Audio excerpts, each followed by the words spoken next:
1738. Okay, came up in class. What's up, hello? With this radius of convergence.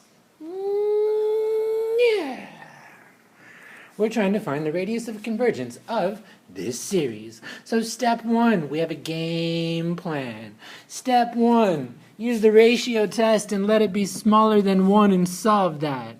Step two, you check the endpoints. Step three, you write it in interval notation. The interval. So here I go.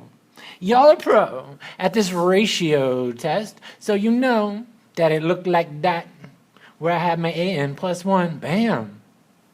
And flip it, then algebra happens. Oh! And it reduces to that. Now, the absolute value of a product is the product of the absolute values. That's how we separate those guys out.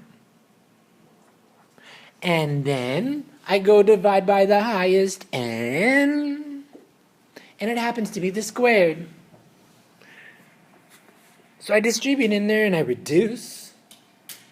And I deduce that it looks like this after I divide by the highest power of n. Why'd we do that? So that we can see where the limit goes. That goes to 0, that goes to 0, and that goes to 0. So what? Slam the door on that.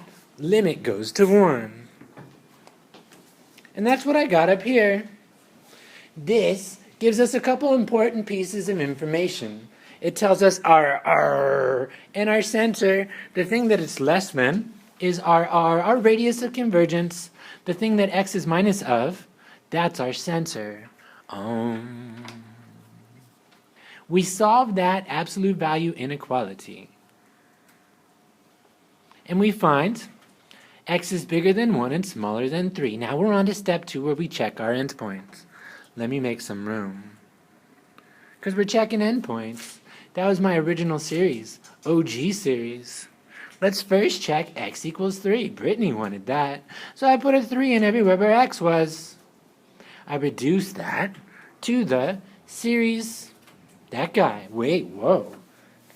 Does that converge? Well, we use the comparison test.